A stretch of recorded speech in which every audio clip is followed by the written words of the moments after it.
Hi friends, कैसे हैं आप लोग। ए स्टेट जीएस बूस्टर में आपका स्वागत है।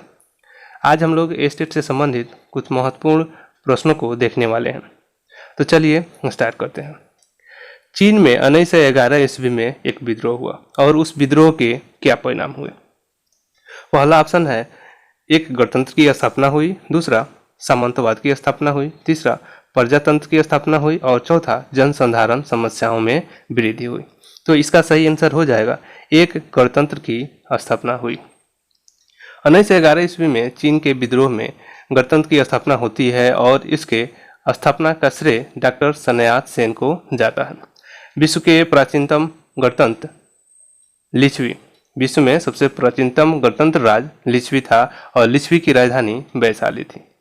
1911 ईस्वी में चीनी क्रांति के नायक, 1911 ईस्वी में जो चीन में क्रांति होती है उस क्रांति के नायक डॉक्टर सन्यात सेन थे, जिन्हें चीन का राष्ट्रपिता कहा जाता है। पहला ऑप्शन है 1940, दूसरा 1939, तीसरा 1941 ईस्वी और चौथा 1942 ईस्वी। ठीक है। प्रथम विश्व युद्ध की समाप्ति के बाद वर्साई की संधि होती है और कहा जाता है कि द्वितीय विश्व युद्ध के शुरुआत का कारण, प्रारंभ होने के कारण वर्साई की संधि है। ठीक है। तो ये द्वितीय विश्व युद्ध की शुरुआत कब होती है? द्वितीय विश्व युद्ध की शुरुआत 1 सितंबर 1939 कब होती है? 1 सितंबर 1939 ईस्वी का समय था जब हिटलर ने पोलैंड पर आक्रमण कर दिया और इसी समय से द्वितीय विश्व युद्ध का आरंभ माना जाता है। 3 सितंबर को ब्रिटेन ने फ्रांस और जर्मनी के विरुद्ध युद्ध की घोषणा कर दी। 3 सितंबर को ब्रिटेन और फ्रांस ने, कौन कौन? ब्रिटेन और फ्रांस। कब? 3 सितंबर को ब्रिटेन और फ्रांस ने जर्मनी के विरुद्ध युद्ध की घोषणा कर दी, जिससे द्वितीय विश्व युद्ध की शुरुआत माना जाता है। द्वितीय विश्व युद्ध द्वितीय विश्व युद्ध का सबसे महत्वपूर्ण कारण हिटलर का आक्रमण नीति माना जाता है।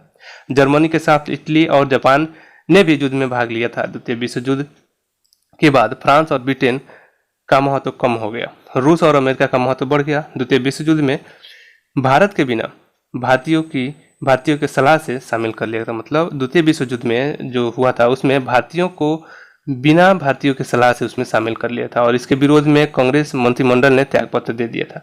एक समय आया 22 सितंबर 1939 ईस्वी में मुस्लिम लीग ने कांग्रेस मंत्रिमंडल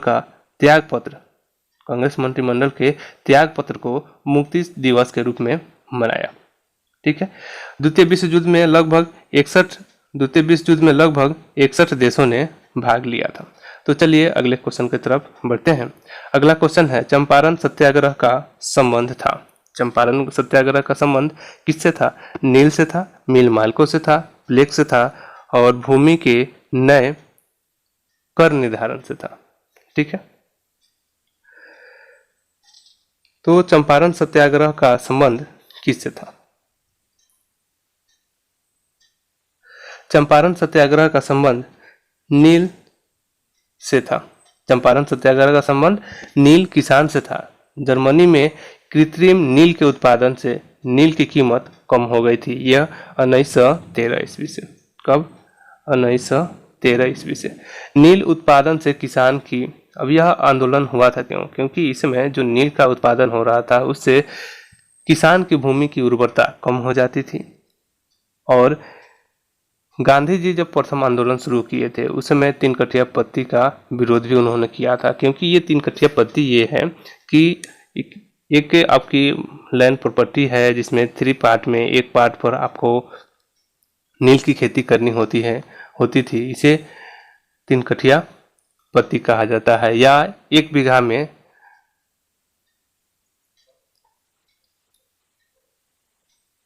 3 कट्ठा।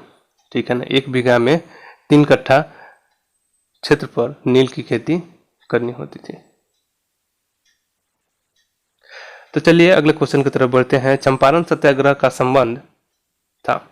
चंपारण सत्याग्रह का संबंध किससे था? नील से था, मिल मालिकों से था, प्लेग से था और भूमि के नए कर निर्धारण से था। तो चंपारण सत्याग्रह का संबंध नील किसान से था। ठीक है, नील के उत्पादन से किसान की भूमि की उर्वरता कम हो जाती थी। गांधी जी ने आंदोलन में भारत में तीन कठिया पद्धति का विरोध किया था। ये नील तीन कठिया पद्धति आखिर है क्या? ये तीन कठिया पद्धति 1 बीघा खेत में, कितने? 1 बीघा खेत में 3 कट्ठे क्षेत्र पर नील की खेती करना अनिवार्य होता था। ठीक है, गांधी जी ने इस व्यवस्था को समाप्त कराया था। तो चलिए अगले क्वेश्चन की तरफ बढ़ते हैं। अगला क्वेश्चन है, हिटलर जर्मनी का चांसलर कब बना? हिटलर जर्मनी का चांसलर कब बना? ऑप्शन 1 में है 1930, 1929, 1936 ईस्वी, 1933 ईस्वी। हिटलर जर्मनी का चांसलर 1933 ईस्वी में बना था। कब बना था? 1933 ईस्वी में बना था। 1933 ईस्वी में हिंडेनबर्ग की मृत्यु के बाद सभी शक्तियों को केंद्रित कर लिए थे। ठीक है ना, 1933 ईस्वी में राष्ट्रपति हिंडेनबर्ग की मृत्यु के बाद सभी शक्तियां केंद्रित कर लिए थे इसने। और हिटलर ने 1945 ईस्वी में आत्महत्या भी की थी। हिटलर ने राज्य को व्यक्ति के ऊपर माना था। ठीक है, हिटलर ने राज्य को व्यक्तियों के ऊपर माना था और इसने नाजी पार्टी की स्थापना की थी। 1 सितंबर 1939 को हिटलर ने पोलैंड पर आक्रमण कर दिया था। कब हिटलर ने कब पोलैंड पर आक्रमण किया था? 1 सितंबर 1939 को पोलैंड पर आक्रमण कर दिया था, जिसके कारण से द्वितीय विश्व युद्ध की शुरुआत हो गई थी। चलिए अगले क्वेश्चन की तरफ बढ़ते हैं। अगला क्वेश्चन है, माओ जी डांग किस देश के साम्यवादी, कौन? साम्यवादी आंदोलन के नेता था। माओ जी डांग किस देश के साम्यवादी आंदोलन का नेता था? 1 में है बर्मा, 2 में मलेशिया, 3 में चीन और डी में मंगोलिया। माओ जी डांग किस देश का साम्यवादी आंदोलन का नेता था?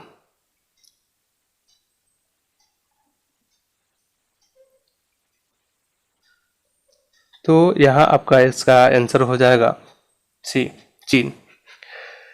चीन में साम्यवादी आंदोलन के जनक किसे माना जाता है? साम्यवादी आंदोलन के जनक माओ जी डांग को माना जाता है। माओ से तुंग ने लिखा था कि शक्ति बंदूक के नली से आती है। क्या लिखा था? शक्ति बंदूक के नली से आती है। माओ से तुंग हिंसक तरीके से शक्ति प्राप्त करने में विश्वास रखते थे। चीन में साम्यवादी सरकार के प्रथम राष्ट्रपति के रूप में तनसा कार्य किए थे 1939 से 1970 के बीच में। ठीक है ना, भारत में इससे संबंधित है। भारत में कम्युनिस्ट सेंटर MCC के विचार इससे प्रभावित हुए थे। ठीक है, तो चलिए अगले क्वेश्चन की तरफ चलते हैं। अगला क्वेश्चन है, अंग्रेज द्वारा बंगाल विभाजन कब रद्द किया गया? तो अंग्रेजों ने बंगाल विभाजन 1905 ईस्वी में किया था। कब किया था बंगाल विभाजन? 1905 ईस्वी में किया था। और यह बंगाल विभाजन को रद्द कब किया गया? ऑप्शन है 1911, दूसरा ऑप्शन है 1914, तीसरा ऑप्शन है 1917 और चौथा ऑप्शन है 1919 ईस्वी में। अंग्रेजों द्वारा बंगाल का विभाजन 1911 ईस्वी में रद्द कर दिया गया। 12 सितंबर 1911 ईस्वी को दिल्ली दरबार का आयोजन किया गया था और दिल्ली दरबार में जॉर्ज प्रथम और रानी मैरी उपस्थित हुए थे। दिल्ली दरबार में राजा पंचम ने बंगाल विभाजन को रद्द करने की घोषणा की थी। दिल्ली दरबार में ही बंगाल से बिहार को अलग करने की भी घोषणा की गई थी। तो चलिए अगले क्वेश्चन की तरफ बढ़ते हैं। अगला क्वेश्चन है, वास्को डी गामा किस देश का रहने वाला था? वास्को डी गामा पहली बार केप ऑफ गुड होप होते हुए 1498 ईस्वी में भारत आया था। कब आया था? 1498 ईस्वी में भारत आया था और उसका स्वागत जमोरी ने किया था। तो यहाँ पर क्वेश्चन है कि वास्को डी गामा किस देश का रहने वाला था? इंग्लैंड, पुर्तगाल, स्पेन और फ्रांस।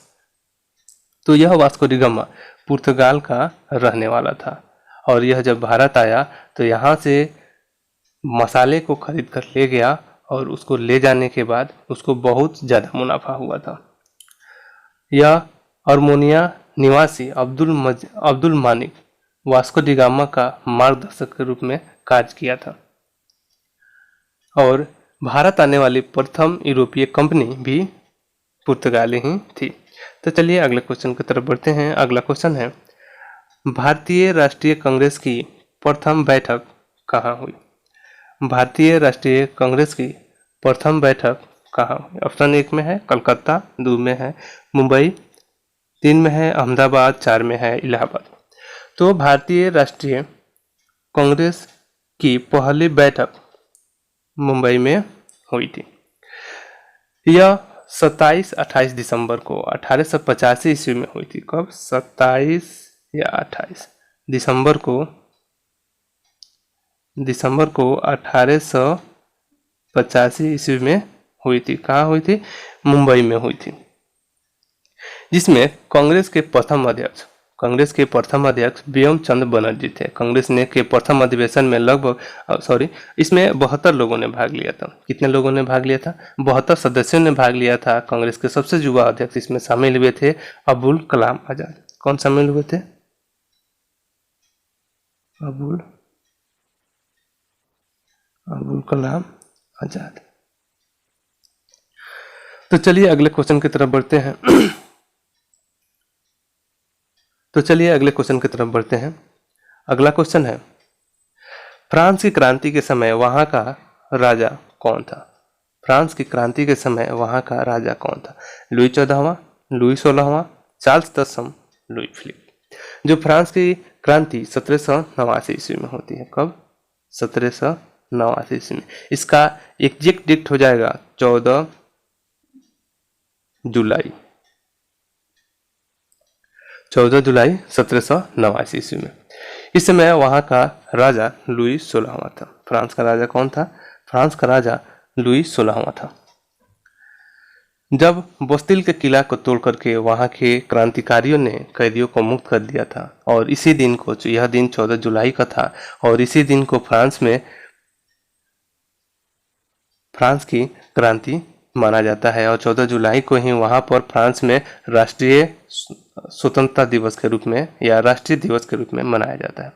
इस फ्रांस की क्रांति से स्वतंत्रता, समानता और बंधुता, स्वतंत्रता, समानता और बंधुता का नारा फ्रांस की क्रांति की ही देन है। लुई 16वें की पत्नी मैरी एंतुआनेट ऑस्ट्रिया की राजकुमारी थी और यह काफी फिजूल खर्च थी और उसी कारण से फ्रांस की क्रांति भी हुई थी। तो चलिए अगले क्वेश्चन की तरफ बढ़ते हैं। अगला क्वेश्चन है, विजयनगर किस नदी तट पर स्थित है? विजयनगर किस नदी तट पर स्थित है? 1 में है कावेरी, 2 में है कृष्णा, 3 में है वानगंगा और 4 में है तुंगभद्रा। विजयनगर तुंगभद्रा नदी तट पर स्थित है। कौन सी नदी तट पर स्थित है? तुंगभद्रा नदी तट पर स्थित है। विजयनगर साम्राज्य की स्थापना 2 भाइयों ने की थी जिनका नाम हरिहर और बुका है और इस नगर की स्थापना 1300 कब हुई थी? 1336 ईस्वी में हुई थी। तो चलिए अगले क्वेश्चन की तरफ बढ़ते हैं। अगला क्वेश्चन है, वर्साई की संधि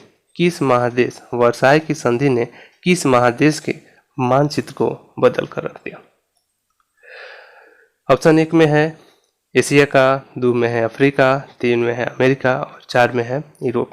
तो जो वर्साई की संधि होती है इसमें जो पूरा यूरोप है इस पर प्रभाव पड़ा था और यूरोप के मानचित्र ही बदल गए थे। प्रथम विश्व युद्ध के समापन के बाद पेरिस शांति सम्मेलन हुआ, ठीक है, और जर्मनी के साथ वर्साई की संधि भी हुई जो 28 जून 1919 ईस्वी में हुई थी, ठीक है। वर्साई की संधि में जर्मनी को एक बहुत भारी क्षति उठाना पड़ा था। जो प्रथम विश्व युद्ध के जितनी भी क्षति हुई थी उन सबको जोड़ करके इसके ऊपर जबरन लाद दिया गया था और यही द्वितीय विश्व युद्ध का कारण भी बना था। तो चलिए अगले क्वेश्चन की तरफ बढ़ते हैं। अगला क्वेश्चन है, भारत में प्रथम रेलवे लाइन किसने बिछवाई थी? भारत में प्रथम रेलवे लाइन किसने बिछवाई थी? ऑप्शन 1 में है विलियम डांडले, 2 में है रोजर स्मिथ, जॉर्ज क्लार्क और वारेन हेस्टिंग्स। कौन? विलियम मांडले, रोजर स्मिथ, जॉर्ज क्लार्क और वारेन हेस्टिंग्स। तो इसका सही आंसर हो जाएगा जॉर्ज क्लार्क। भारत में प्रथम रेलवे लाइन जॉर्ज क्लार्क ने बिछवाई थी। अगला क्वेश्चन है, हिटलर की मृत्यु कब हुई थी? हिटलर की मृत्यु कब हुई थी? ऑप्शन 1 में है 1919 ईस्वी, 1929 ईस्वी, 1933 ईस्वी और ऑप्शन 4 में है 1945 ईस्वी। हिटलर की मृत्यु 1945 ईस्वी में हुआ था। कब हुआ था? 1945 ईस्वी में हुआ था। और हिटलर का जन्म 20 अप्रैल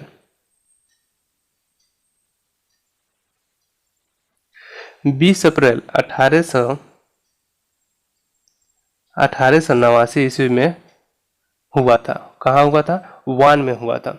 हिटलर ने नाजी पार्टी की स्थापना किया था और नाजीवाद का संबंध हिटलर से ही है। हिटलर जर्मनी का चांसलर भी बना था 1933 ईस्वी में। कब बना था जर्मनी का चांसलर? 1933 ईस्वी में बना था। अगला क्वेश्चन है, चरक किस राज्य के चिकित्सक थे? चरक किस राज्य के चिकित्सक थे? ऑप्शन 1 में है हर्ष, चंद्रगुप्त, अशोक और कनिष्क। चरक किस राज्य के चिकित्सक थे? तो चरक कनिष्क राज दरबार के एक चिकित्सक थे। कनिष्क के दरबार में अश्वघोष भी रहते थे। अश्वघोष ने सूत्रालंकार, ललित विस्तर, सौंदर्यवाद का प्रतिपादन किया था। ये पुस्तकें थी जिनको लिखा था। बुद्ध चरित्र जैसे पुस्तक भी इन्होंने लिखा था। चरक ने आयुर्वेद संहिता की भी रचना की थी। चलिए अगले क्वेश्चन की तरफ बढ़ते हैं। अगला क्वेश्चन है, भूमिज विद्रोह कब हुआ था? 1779 ईस्वी में, 1832 ईस्वी में, 1855 ईस्वी में और 1869 ईस्वी में। भूमिज विद्रोह कब हुआ था? भूमिज विद्रोह 1832 ईस्वी में हुआ था। कब हुआ था? 1832 ईस्वी में हुआ था। यह भूमिज विद्रोह का जो क्षेत्र है यह झारखंड में स्थित है और यहाँ पर यह विद्रोह झारखंड के जनजातियों के द्वारा किया गया था।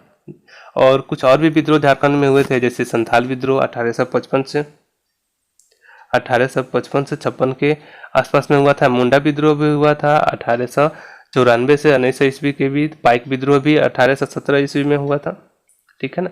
तो चलिए अगले क्वेश्चन की तरफ बढ़ते हैं। अगला क्वेश्चन है, राष्ट्रसंघ सचिवालय का मुख्यालय कहाँ है? राष्ट्रसंघ सचिवालय का मुख्यालय कहाँ है? न्यूयॉर्क में, पेरिस में, जेनेवा में, बर्लिन में। राष्ट्रसंघ सचिवालय का मुख्यालय जेनेवा में स्थित है। प्रथम विश्व युद्ध के बाद 1920 ईस्वी में, कब? 1920 ईस्वी में राष्ट्रसंघ की स्थापना की गई थी। राष्ट्रसंघ में अमेरिका उस समय सदस्य नहीं था। 1930 ईस्वी के बाद राष्ट्रसंघ की अनदेखी होने लगी थी और संयुक्त राष्ट्रसंघ की स्थापना 1945 ईस्वी में की गई। इसके बाद संयुक्त राष्ट्रसंघ की स्थापना 1945 ईस्वी में किया गया। चलिए अगले क्वेश्चन की तरफ बढ़ते हैं। अगला क्वेश्चन है, सिकंदर महान का जन्म कब हुआ था? ऑप्शन 1 में है 356 ईस्वी पूर्व, बी में है 389 ईस्वी पूर्व, ऑप्शन सी में है 189 ईस्वी सन में, ऑप्शन डी में है 356 ईस्वी पूर्व। तो यहाँ पर दो ऑप्शन मैच हो रहे हैं। ईस्वी पूर्व यहाँ पर ईस्वी सन होना चाहिए, अन्यथा ईस्वी सन यहाँ होनी चाहिए। ठीक है, तो यहाँ पर दोनों ऑप्शन अभी यहाँ सही है, ठीक है ना। यहाँ पर 356 ईस्वी पूर्व में सिकंदर का जन्म हुआ था। सिकंदर के पिता का नाम फिलिप था और सिकंदर यूनान के छोटे से राज मकदूनिया का शासक था। सिकंदर यूनान के छोटे से राज मकदूनिया का शासक था। कहाँ का शासक था? मकदूनिया का शासक था। सिकंदर बचपन से ही विश्व विजेता बनने का स्वप्न देखा करता था और इन्हीं बातों को ध्यान में रखते हुए 326 ईस्वी पूर्व यह भारत पर आक्रमण किया था। तो चलिए अगले क्वेश्चन की तरफ बढ़ते हैं। अगला क्वेश्चन है, भारत का नेपोलियन किसे कहा जाता है? अगला क्वेश्चन है, भारत का नेपोलियन किसे कहा जाता है? चंद्रगुप्त को, चंद्रगुप्त विक्रमादित्य को, अशोक महान को और समुद्रगुप्त को। तो इसका सही आंसर हो जाएगा समुद्रगुप्त। इतिहासकार विसेंट स्मिथ ने अपनी रचना में अर्ली हिस्ट्री ऑफ इंडिया में समुद्रगुप्त की वीरता एवं विजयों से मुग्ध होकर भारतीय नेपोलियन की संज्ञा दी है। किस बुक में दी है? अर्ली हिस्ट्री ऑफ इंडिया में भारतीय समुद्रगुप्त की वीरता एवं विजयों पर मुग्ध होकर उसे भारतीय नेपोलियन की संज्ञा दी है। पंजाब का नेपोलियन महाराजा रंजीत सिंह को कहा जाता है और ईरान के नेपोलियन नादिर शाह को कहा जाता है। तो चलिए अगले क्वेश्चन की तरफ बढ़ते हैं। अगला क्वेश्चन है, आजाद हिंद फौज का गठन कब किया गया था? ये लास्ट क्वेश्चन है, आजाद हिंद फौज का गठन कब किया गया था? 1937 ईस्वी में, 1942 ईस्वी में, 1943 ईस्वी में और लास्ट है 1945 ईस्वी में। आजाद हिंद फौज का गठन 1942 ईस्वी में हुआ था। पूरा डेट देखें तो 1 सितंबर 1942 ईस्वी में कैप्टन मोहन सिंह के द्वारा किया गया था। आजाद हिंद फौज का गठन 1 सितंबर 1942 ईस्वी को कैप्टन मोहन सिंह के द्वारा किया गया था। तो आपको यह वीडियो कैसा लगा आप हमें कमेंट करके ज़रूर बताइए। यदि वीडियो अच्छा लगा हो तो लाइक कीजिए, चैनल पर नए हो तो सब्सक्राइब कीजिए और बेल आइकन ज़रूर दबाइए ताकि आपको अगला नोटिफिकेशन मिल सके। तो मिलते हैं अगले वीडियो में, तब तक के लिए बस इतना ही।